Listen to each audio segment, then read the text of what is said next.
m'envoie un SMS et il me dit j'ai un truc à te dire et tout, mais genre voilà, je sais pas comment tu vas le prendre. Je lui dis bah vas-y, dis-moi, je t'écoute. Il me dit écoute, bah je t'aime. Dommage que le voisin était là et tout parce que j'avais trop envie de t'embrasser. T'as une copine? Hélène. Salut à tous, j'espère que vous allez bien. Aujourd'hui je vous retrouve pour une nouvelle vidéo. À chaque story time où je sais que je vais me mettre dans la merde, je prends de l'eau parce que je me dis que ça va mieux passer la pilule comme ça. Aujourd'hui je vous retrouve pour une nouvelle vidéo story time. Enfin, on a décidé que ce genre de vidéo s'appellerait... on avait dit quoi déjà? Story make-up. Parce que en gros je vais maquiller pour les prochaines vidéos vu que comme vous le savez je tourne plusieurs vidéos d'un coup. Maintenant je vous raconte mes aventures. Donc c'est comme un chit-chat make-up sauf que je vais pas parler de plein de sujets différents. Je vais parler d'un seul truc, d'une story. C'est pour ça que je décidé que ça s'appellerait une story make-up. Alors attendez. Aujourd'hui j'ai mis un turban comme ça je peux plus facilement me maquiller. Bon d'habitude je mets jamais de turban parce qu'il faut cacher le cou. Et c'est hyper relou parce que je suis toujours en train d'essayer de rentrer le truc et tout. Mais c'est plus pratique pour se maquiller, on va pas se mentir.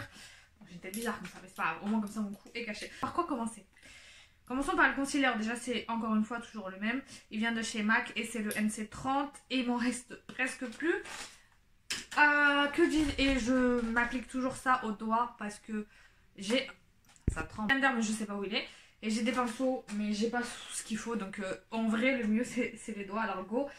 Du coup on va commencer l'histoire. Alors l'histoire d'aujourd'hui comme vous l'avez vu dans le titre c'est une histoire d'un autre de mes crushs de l'enfer. Parce que les crushs de l'enfer j'ai eu que ça.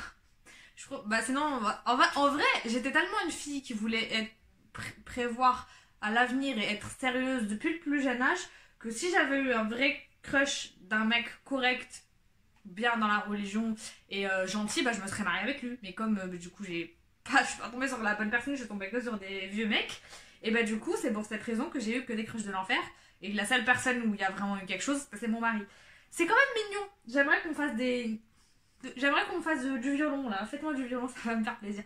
Non bref, et du coup je trouve qu'à chaque fois cette étape elle fait peur de ouf. Du coup oui, donc ce crush de l'enfer là était particulièrement enférique. Comme le précédent épisode du crush de l'enfer, donc c'était un crush de l'enfer qui s'est passé au niveau du lycée. Donc j'avais entre 16 et 18 ans, ça a duré 3 ans où le mec en gros m'a fait espérer. Au final il s'est complètement foutu de ma gueule. Je vais pas vous spoiler l'histoire, juste là l'histoire pour le crush de l'enfer numéro 1. Elle se fait en 2 épisodes parce qu'elle était extrêmement longue. Et cette histoire s'est passée avant celle du lycée, elle s'est passée au niveau de la 3e. C'était un crush de l'enfer particulièrement enférique, je sais pas si on peut dire ça, diabolique, ouais. Parce qu'il va être à l'origine de 2 histoires. Donc cette fois, pour pas que ça soit trop long et que je dois couper au milieu comme l'autre, je vais vraiment faire 2 épisodes distincts. Oui. Donc le premier, ça va être... c'est toujours le même mec, hein. Mais le premier, ça va être sur le fait que je me suis retrouvée être sa 2e femme. En gros, le mec sortait avec une meuf. Et il y avait moi. Voilà. Je ne veux pas vous spoiler l'histoire, mais en gros, je me suis retrouvée dans une situation très embarrassante. Et à l'époque, comme j'étais encore une fois, j'étais une gamine. Bon. Et du coup là j'ai envie d'en parler avec vous. Pourquoi? Parce que je vois de plus en plus des anonymes, des filles qui ont mon âge ou qui sont même plus vieilles, ça ne leur pose pas du tout problème de sortir ou de parler avec un mec en couple ou marié. Du coup le premier épisode ça sera sur ça, sur la tromperie de la copine et moi au milieu. Parce que je trouve que voilà, il y a des filles qui acceptent encore ce rôle-là et c'est pas du tout normal. Maintenant que je suis mariée, que je suis en couple, bah je sais que je suis dans l'autre sens. Enfin, je suis la femme officielle. Je sais qu'une histoire comme ça me ferait beaucoup de mal, même si c'est à la base pas mal intentionné. Ça fait quand même des dégâts. Donc voilà, genre même si les mecs, pour moi le mec c'est toujours celui qui est responsable. Parce que souvent on s'en prend à la femme, la 2e femme. Enfin la deuxième femme, la maîtresse entre guillemets. Parce que c'est plus facile quand une fille se fait tromper d'aller s'en prendre à une femme. Mais c'est plus lâche parce que la femme en face, c'est pas elle qui s'est mariée avec toi, c'est pas elle qui t'a promis fidélité. Elle te doit rien du tout. Ok, ça se fait pas, mais au final, tu vois, elle te doit rien. Alors que le mec avec qui t'es marié, tu t'oses même pas le confronter. Des fois, elles pardonnent à leur mec, mais elles vont frapper la 2e femme. C'est pas du tout normal en fait. C'est pas la 2e femme qui est responsable. Mais j'aimerais quand même faire cette vidéo pour vous dire si vous êtes dans ces histoires-là et qu'il vous dit par exemple, oh, je vais la quitter ou tranquille, y a rien, on fait ça pour s'amuser et tout. Franchement, éloignez-vous des histoires comme ça parce que comme vous allez le voir, c'est que des problèmes. Et la 2e partie sortira plus tard et je vous mettrai en barre d'infos. C'est toujours ce mec là, donc c'est plus ma descente entre guillemets en enfer, ouais on va dire ça comme ça à cause de lui. Parce qu'en gros c'était un mec pas du tout bon. Heureusement que mon père ça pas ça, sinon il se serait fait démonter et moi avec. Il m'a quand même mis pas mal ouais, enfin il s'est mis dans la merde et enfin juste sa fréquentation fait que ça m'a fait des mauvais trucs. Le mec il se droguait, il a fini en garde à vue, il a voulu m'estorquer de l'argent. Bref, cette histoire était vraiment catastrophique. Et puis moi comme vous le savez, je suis quelqu'un de très cœur d'artichaut, comme vous l'avez vu dans la première story time au lycée, et je l'étais encore plus au collège. Et ça veut dire que, vas-y, j'espérais trop d'être. Ce mec là m'a fait une réputation de prostituée dans mon quartier, voilà, super. Et donc j'aimerais faire cette vidéo pour sensibiliser pour tout ce qui est envoi de nude et discussions un peu, voilà, avec des mecs qui peuvent se retourner contre vous. Attention, je n'ai envoyé aucun nude à personne, on sait jamais quand on se retourne contre moi, mais ce mec m'avait inventé une réputation à tort et du coup les gens l'ont cru même s'il avait aucune preuve. Et alors imaginez s'il avait une preuve, donc c'est pour ça que j'aimerais quand même faire ces deux storytime parce que pour moi c'est vraiment des trucs avec morale importante à retenir. On sait comment je me suis retrouvée dans cette histoire de trouble, donc de couple à trois entre guillemets.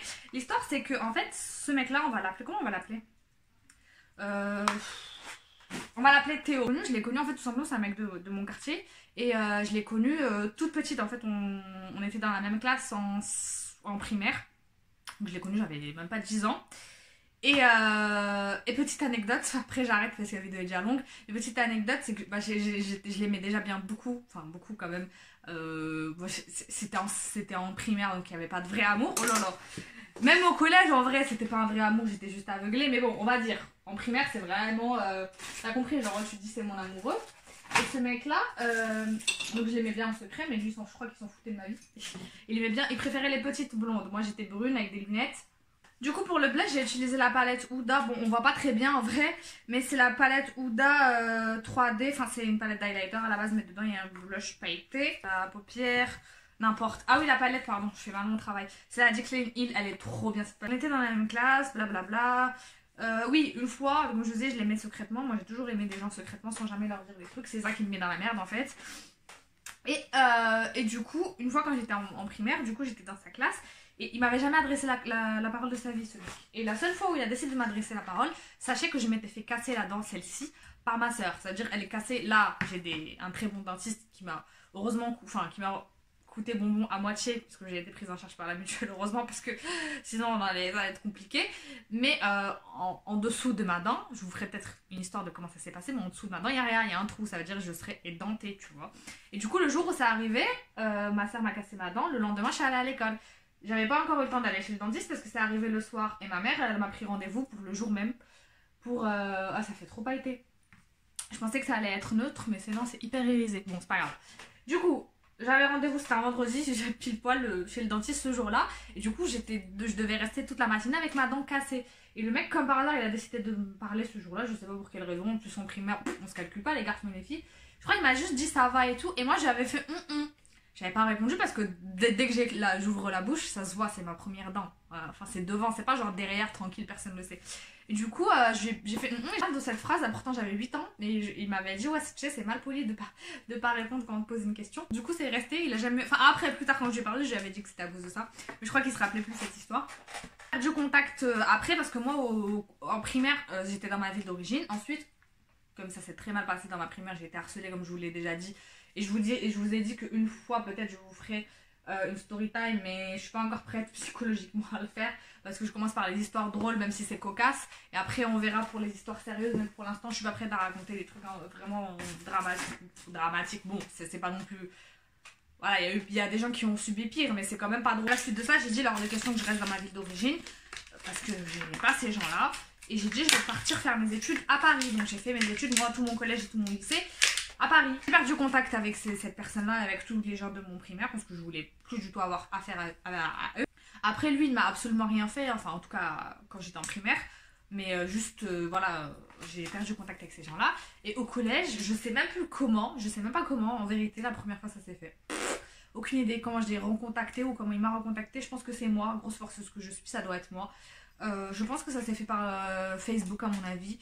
On a juste parlé sur Facebook en mode pote encore une fois et à l'époque j'avais pas, enfin j'étais en 3ème, bon c'était une histoire de primaire, bon j'ai toujours gardé ça en tête mais il y avait rien quoi, donc au début comme ça commence toujours comme ça, on parlait vraiment en mode ami, On a commencé à se parler et dès le début en fait il m'a dit qu'il avait une copine je crois, ou je l'ai vu moi déjà sur son réseau social. Ça m'a absolument pas posé de problème parce que moi comme je vous ai dit j'étais vraiment pas dans une démarche pour sortir avec ce mec. Ce qui me faisait plaisir c'était juste de lui parler même, et je me rendais pas compte à l'époque que ça pouvait nuire à sa relation avec sa copine, juste le fait de lui parler. C'est pour ça que j'aimerais faire cette story aux filles qui sont la deuxième femme meuf et qui sont fières des fois même carrément, qu'elles savent qu'il y a tromperie et trucs mais elles sont complètement à l'aise avec ça. Franchement réfléchissez bien parce que demain vous faites ça à cette femme là, demain ça va être vous qui serez trompé parce que la roue tourne et comme je vous le dis à chaque fois, karma is the bitch, et souvent ça fait mal. Donc voilà, moi personnellement je m'amuserai pas à ça, en tout cas maintenant que je suis adulte et que je me rends compte des conséquences de mes actes. En tout cas à l'époque vraiment, moi comme je vous ai dit, il n'y avait vraiment aucune arrière-pensée, on se parlait tranquille, on était amis, on se parlait et tout. En plus au collège tout le monde parlait avec tout le monde. Et je le trouvais vraiment sympa ce mec là pour vous dire la vérité. Il était bon délire, on se comprenait. Il avait une histoire pas facile, du coup moi j'ai toujours été la meuf, je crois qui veut faire l'infirmière. J'ai remarqué que tous les crushs de l'enfer justement que j'ai eu, ou tous les mecs à qui je me suis intéressée, c'est des gens qui ont eu des histoires problématiques, et moi je me suis retrouvée à faire l'infirmière, à essayer d'aider cette personne là ou à essayer de la rendre meilleure. J'ai toujours eu ce truc là. Je crois que ça existe en plus, le syndrome de l'infirmière pour de vrai. On se parlait et tout. Et j'ai toujours su qu'il y avait cette copine. Et au bout d'un moment, il a commencé à avoir une relation bizarre. Maintenant que je sais, elle est bizarre, mais à l'époque, ça me choquait pas. Mais c'est vrai que bah, c'est pas du tout. Je sais que c'est pas du tout normal et que ça aurait jamais dû arriver en vérité. Mais en fait, il se comportait avec moi. Moi, pour moi, on était amis, même si j'avais des sentiments pour lui au bout d'un moment, à force de lui parler. Et surtout, à force qu'il soit très gentil, voire ambigu avec moi. Et lui, j'ai jamais posé la question s'il avait des sentiments envers moi ou juste parce qu'il s'ennuyait avec sa copine. En tout cas, au bout d'un moment, je sais que ça a commencé à être très chelou parce que au début, c'était vraiment bon, on se comportait comme, on se disait qu'on était des frères et sœurs. Enfin, ça, c'est un truc à bannir de votre vocabulaire. C'est pour ça que je vous ai dit que moi, je crois pas en l'amitié garçon-fille. Et regardez pourquoi je vous dis, c'est que vraiment, quand la relation est très fusionnelle, au bout d'un moment, tu développes de l'amour naturel, comme quand tu en développes pour une amie, tu peux avoir de l'amour pour ton amie. Mais quand il y a une personne pour qui tu peux avoir aussi de l'attirance, bah là, ça se mélange et ça peut être de l'amour. Et du coup, là, c'est compliqué quand c'est un garçon-fille. Genre, par exemple, qui me disait je t'aime. Bah, moi aussi, je lui disais. Et nous, on était en mode, c'est parce qu'on est amis. Mais c'est quand même bizarre quand on est adulte de dire je t'aime juste à un ami. Enfin, en tout cas, très souvent. On se le disait souvent. On se disait, genre, il pouvait pas dormir ou je pouvais pas dormir si on se disait pas bonne nuit. On se parlait tous les jours. Dès qu'il se réveillait, il m'envoyait un message. Et moi, c'est pareil. C'était pas une relation comme au lycée où c'était que moi qui allais toujours vers lui, qui forçait pas du tout. Pour le coup, en tout cas, au début, avant que ça dérape, ça sera la partie 2. En tout cas, au début, il était autant demandeur que moi. Et il me parlait autant que moi je lui parlais, quoi. Donc voilà, et ça arrivait à un point, donc je vous ai dit, la copine, dès le début par contre, elle savait qui j'étais, il lui a présenté, enfin il a dit qui j'étais, il me l'a présenté. Et ce qui s'est passé de justement dès le début bizarre, et je sais pas pourquoi j'ai pas refusé dès le début, mais il y avait des trucs vraiment bizarres, c'est-à-dire il voulait qu'on fasse des activités à trois. C'est pour ça que je vous ai dit, on s'est retrouvés en trouble. Ça veut dire par exemple, une fois, sa copine, elle habitait pas dans notre quartier, il devait aller la chercher, je sais plus dans quelle ville, quelque part en banlieue, et m'a dit accompagne-moi pour aller la chercher. Moi en soi c'est mon ami, il me dit accompagne-moi, j'ai dit ok, mais en vrai maintenant quand je réfléchis, je me dis je suis quand même allée avec le mec que j'aimais, enfin que je croyais aimer, chercher sa copine dans sa ville, et elle n'a absolument rien dit, ça ne lui posait pas du tout problème, parce qu'il lui disait c'est ma pote, y a rien, tu vois, sûrement hein, j'imagine, mais je sais pas, c'était bizarre quand même, parce que même si moi mon copain ou mon mari ou j'en sais rien, ça s'est jamais produit comme truc, je me suis foutu du mascara là. Si il me dit oui je vais venir te chercher et tout, je vais ramener une pote avec moi, je vais dire c'est bizarre un peu, pourquoi on reste pas que nous deux. Bon encore ça va, c'est rien. Donc on a fait tout le chemin aller tout seul, lui et moi, et le chemin retour elle était avec nous. Mais du coup elle me connaissait dès le début, elle savait qui j'étais, elle me connaissait, voilà blablabla, c'est ma pote et tout. J'arrête pas de dire c'est ma copine en mode c'est ma copine, comme je dis c'est ma copine pour une fille, mais quand tu dis c'est ma copine pour garçon-fille ça fait ambigu. Pour le coup c'était vraiment spécial, c'est que carrément, et je vous jure que c'était pas une initiative de ma part, encore une fois c'était une initiative de sa part. Un jour il m'a dit tu veux venir au cinéma et tout avec moi, et comment on l'appelait sa copine, on va l'appeler Marie, tu veux venir avec moi au cinéma, avec moi et Marie, et je lui ai dit oui, je crois, je sais pas si j'ai hésité ou pas au début. Aucune de mes copines a trouvé bon de me dire mais t'es folle dans ton cerveau, on va pas au cinéma avec un couple, t'es concentrée sur le film, j'ai rien vu de vraiment gênant, mais en vérité c'est quand même gênant, en plus surtout que moi j'avais des sentiments pour lui, mais encore une fois il le savait pas et j'allais pas lui dire parce que sinon je me grillais. Et comme il était ambigu avec moi je me disais bon, vraiment j'étais trop naïve, je me disais oh c'est juste un ami. Et du coup je me rappelle très bien, on était allé voir Intouchable à l'époque, ça date. Depuis Omar Sy est devenu riche, millionnaire et il est parti vivre aux États-Unis. On était allé le voir à 3 encore une fois, vraiment. Je sais pas, dites-moi ce que vous en pensez dans les commentaires, mais enfin les gens qui sont amis avec des garçons ou des garçons qui sont amis avec des filles, est-ce que c'est normal pour vous d'aller au cinéma avec votre meilleur ami? Je sais pas si c'était sa meilleure amie pour de vrai, mais en tout cas votre ami et son copain et sa copine. Ou sa copine, je sais pas. Peut-être c'est moi qui suis fermée d'esprit maintenant. En tout cas à l'époque ça me choquait pas donc j'y suis allée. J'ai passé un très bon moment, le cinéma était cool. Enfin, le film était cool. Et bon ça c'était les trucs qui pour moi déjà... voilà, c'était vraiment pour moi une relation chelou parce que, je sais pas, comme si sa meuf le suffisait pas. À chaque fois, bon à chaque fois, ça arrivait plusieurs reprises, il me demandait de venir avec lui à des trucs et tout. Et je sais pas qu'est-ce qui se passait dans sa tête. Mais encore, vous allez me dire, ça c'est rien. Comme je vous ai dit, on se parlait vraiment tout le temps. Même sa copine a compris qu'on se parlait plus souvent, lui et moi, que lui et elle, que Marie et Théo se parlaient entre eux en tant que couple. Après, encore une fois, je rentrerai pas dans les détails de sa vie, mais ils avaient des problèmes de couple qui font qu'ils se disputaient comme tous les couples. Et du coup, souvent, pour se réfugier, entre guillemets, des disputes, il me confiait beaucoup de choses et il me parlait. Donc, et comme j'étais une fille, je pense que ça lui permettait aussi d'avoir des conseils. Paillettes là, le Twilight de la marque, de la palette de Huda Beauty, juste pour un peu faire un petit peu mat sur les lèvres. Et du coup, il me disait des trucs sur elle et je pense qu'elle l'aimait pas. Et c'est tout à fait normal, mais à l'époque, voilà, moi je me dis, bon, elle se fait des films et tout. Le truc, c'est que même moi, au bout d'un moment, j'ai commencé à me dire, c'est spécial parce que le mec, un jour, je sais plus pourquoi. Je vous dis, moi je sortais pas avec des mecs, à part les fois où il m'a dit de venir au cinéma. Mais comme il y avait une fille, bah en soi, il n'y avait pas de souci vu qu'on était un groupe d'amis, quoi. Je suis pas allée toute seule avec lui, je suis jamais allée au cinéma avec un mec de ma vie, non. La seule fois où j'ai été, bah, c'était avec mon mari et on était mariés, on avait fait le mariage religieux, mon père il nous avait déposé au cinéma, hyper romantique le truc. Mais sinon, voilà, moi j'allais pas dans les trucs comme ça, je suis allée parce qu'il y avait une fille qui était sa meuf. Et bon, je pense que c'est bon niveau make-up. Très simple, hein, mais bon, ça suffira pour cacher la misère pour les prochaines vidéos. Ça, je ne sortais pas avec lui, ni au sens propre, ni au sens figuré, c'est-à-dire que je ne sortais pas dans la rue toute seule avec ce mec-là. Déjà dans mon quartier, ça part de ouf. Dès que t'es avec un mec, que ce soit ton meilleur ami, n'importe qui, ça y est, on t'a fait une réputation de ouf. Et déjà, moi personnellement, j'aimais pas vis-à-vis de mes parents, vis-à-vis de ma religion d'abord, et vis-à-vis de mes parents, j'aimais pas. Mais par contre, une fois, j'ai été au supermarché à côté, et comme on habite pas loin, je sais pas comment, je me rappelle plus des détails, comme je vous ai dit, j'ai des soucis de mémoire. Je sais pas si c'est moi qui lui ai dit de m'accompagner ou si c'est lui qui m'a dit de l'accompagner ou l'un ou l'autre, mais je sais qu'il m'a accompagné au supermarché. Il faisait noir et tout, donc je me suis dit tant mieux, ça me rassurera de l'avoir avec moi. Donc, vas-y, je vais faire mes courses et tout. Après, je rentre. Et au moment de rentrer, chez lui, c'est avant chez moi. Je sais pas comment vous expliquer. D'abord, on passe par chez lui et ensuite par chez moi. Donc, il allait pas me re-accompagner. Je sais pas s'il m'a accompagné. Non, il m'a pas Il m'a dit, est-ce que tu veux que je te raccompagne jusqu'à chez toi? Je lui ai dit, non, c'est bon, je suis à côté, c'est pas la peine.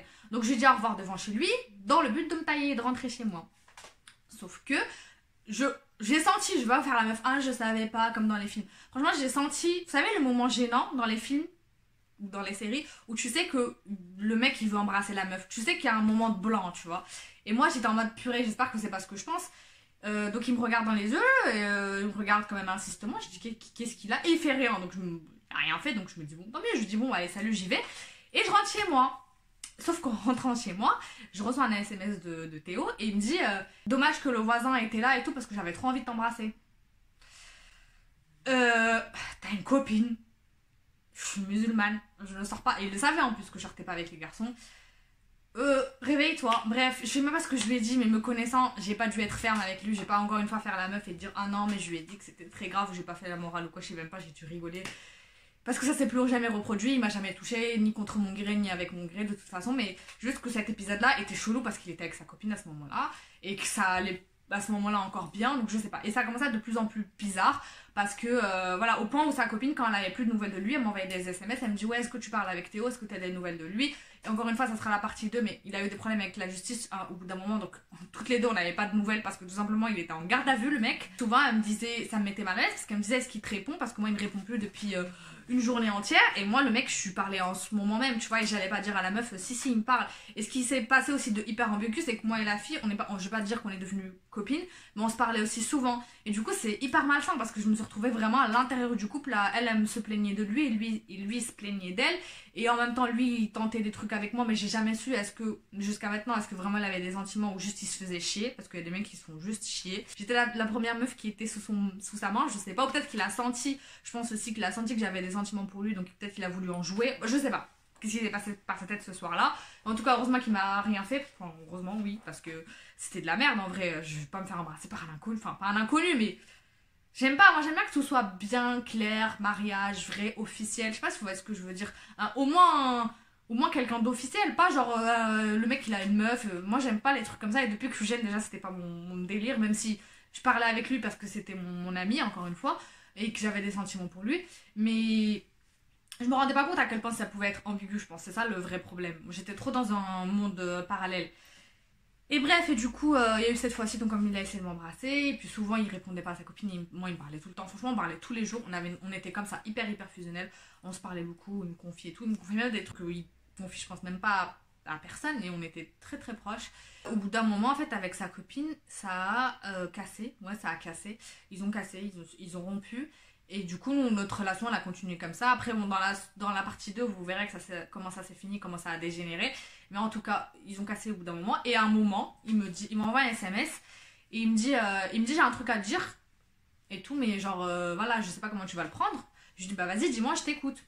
Il me dit, écoute, bah je t'aime. Je lui dis, bah moi aussi. Parce que tout le temps, on se disait je t'aime. On se disait JTM, tu vois, tu connais. Mais là, il m'avait vraiment dit je t'aime, apostrophe, point, tout ce que tu veux.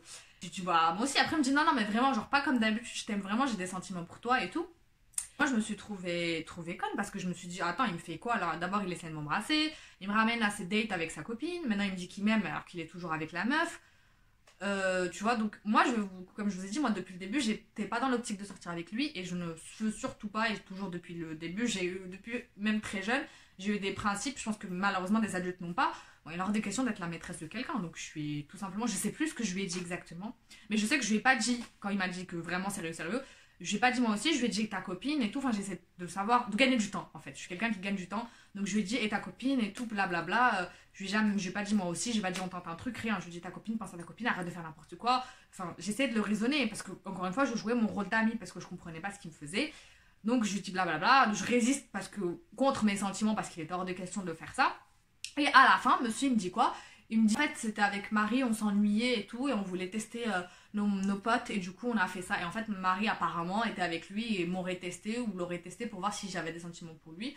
Voilà. Après, je sais pas, est-ce que cette histoire est vraie? J'ai pas vérifié avec Marie, est-ce que vraiment elle était au courant de cette histoire, ou c'est juste lui qui m'a fait cette phase pour voir ce que j'allais dire.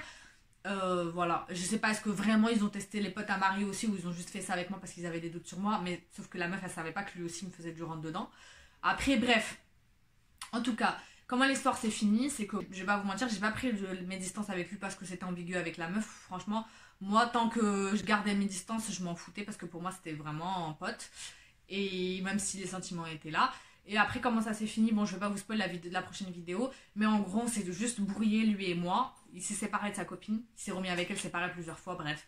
Et on s'est brouillé lui et moi, ce qui fait qu'on s'est éloigné à mon plus grand désespoir. J'étais vraiment mal à cette période, vraiment encore pire que le lycée. Hein. C'est pour ça que je pense au lycée, je m'étais calmée parce qu'au collège, j'avais un gros chagrin d'amour. Et voilà, il m'a fait une réputation, comme je vous ai dit, de merde une fois qu'on se parlait plus. Et qui m'a suivi jusqu'à Paris, alors que Paris, c'est quand même loin de mon quartier. Heureusement que après ça a parlé, mais pas tant que ça. Je pense que les gens ont respecté, comme je me suis voilée et tout. Les mecs se sont pas trop acharnés sur moi, surtout que je suis pas une meuf à un bruit. J'ai pas des histoires avec des gens et tout, donc j'ai pas une réputation vraiment énorme dans le quartier. Et heureusement, j'étais pas dans son collège, parce que si j'étais dans son collège au quartier, mais ça c'est horrible, parce que surtout dans les quartiers où il y a beaucoup de musulmans, un truc comme ça qui se sait, surtout sur voilà, c'est laisse tomber, ta vie elle est foutue. Tu peux te faire agresser, tu peux te faire violenter, tu peux te faire limite violer, parce qu'on va dire oh, bah, de toute façon c'est une donc on peut tranquille se servir quoi. Heureusement, j'étais pas dans ce collège, donc la bombe a été désamorcée comme ça. Enfin, les gens ont fini par oublier. Et puis, je pense qu'il l'a pas trop dit. Il l'a dit à des gens, je le sais parce que je l'ai su après. Je vous raconterai l'histoire. Mais voilà, du coup, ça s'est fini comme ça. Donc, voilà. J'ai jamais su est-ce qu'il était amoureux de moi ou pas. Mais je sais que j'étais pendant très longtemps. Là, vraiment, j'ai résumé la deuxième femme de ce mec, même sans le vouloir. Et qu'il me trompait, je sais pas. Qu'il trompait sa copine avec moi, si je sais pas si on peut dire ça comme ça. En tout cas, il a tenté des choses avec moi, derrière le dos de sa copine. Et c'est triste quoi, donc c'est pour ça que je voulais vous faire cette vidéo, pour vraiment vous alerter sur ça et puis faire de la prévention. Vraiment, vous mettez pas dans des histoires comme ça, parce qu'au final ça a mal fini et avec la fille et avec moi. Et sachez que je l'ai revu il y a pas longtemps, donc c'était c'était iconique. Hein. On était au supermarché, moi et mon mari, et je me retourne, je vois un mec qui me dit un truc. Je vois, il est avec sa copine, mais c'est pas c'est pas Marie, c'est une autre copine. Et du coup, et mon mari, comme d'habitude, je vous dis, moi, toutes les histoires, mon mari le sait, enfin, je lui racontais toujours toutes mes histoires parce que ça me fait rire de vous les raconter, parce que comme je vous ai dit, j'ai vraiment honte de. Enfin, j'ai pas quelque chose d'avoir. J'ai pas quelque chose à me reprocher ou à avoir honte, c'était surtout des trucs de gamine. Quand je l'ai vu au supermarché avec sa meuf, je me suis dit, purée, non mais trop marrant quoi. Le monde est petit. Et donc c'était pas marié, donc c'est voilà, leur couple n'a vraiment pas duré et c'est dommage parce qu'ils sont restés longtemps ensemble, je crois 3-4 ans. Après moi je suis arrivée à la fin de leur couple, hein. C'est pas moi qui ai brisé leur couple, pensez pas. Vraiment ils avaient un gros problème de base. Je veux pas rentrer dans les détails encore une fois, mais rien à voir avec moi, c'est pas moi qui les ai fait casser, rien du tout. Mais juste que je pense que ça a montré les fragilités parce que si le mec il était en train tout le temps de me parler à moi quand il avait besoin d'aide, c'était moi. Quand il voulait voir sa meuf, il fallait que je sois là. Donc voilà, c'est un peu chaud. Maintenant, je me rends compte que c'est pas normal et du coup, je vous le dis, éloignez-vous, que vous soyez en couple ou pas, parce que bah, vous pouvez faire grave des dégâts. Donc voilà, j'espère que la vidéo vous a plu. N'oubliez pas de vous abonner juste là sur ma tête en cliquant sur ma grosse tête pour vous abonner si c'est pas encore fait. Likez la vidéo si elle vous plaît. Venez aussi me suivre sur Instagram. Venir me dire dans les commentaires si vous avez déjà vécu une histoire équivalente, enfin si vous avez déjà vécu une histoire similaire, si vous avez été soit la deuxième femme, entre guillemets, avec des gros guillemets, soit bah du coup la femme officielle entre guillemets ou la copine officielle qui s'est fait tromper. Enfin pour moi en vérité, déjà là en mariage, si mon mari parlait très longtemps avec une fille aussi longtemps et aussi de manière aussi fusionnelle, déjà pour moi c'est du trompage. Donc on peut dire officiellement qu'il a trompé sa copine avec moi. Donc même s'il n'y a pas eu contact physique, tout ça, pour moi c'est un level au-dessus de la tromperie, mais quand même quand tu sais qu'il y a quelque chose déjà et que c'est assez ambigu, pour moi c'est déjà un début de tromperie. Quant à moi, il ne me reste plus qu'à vous dire de prendre soin de vous et de vos proches. Je vous dis à une prochaine vidéo.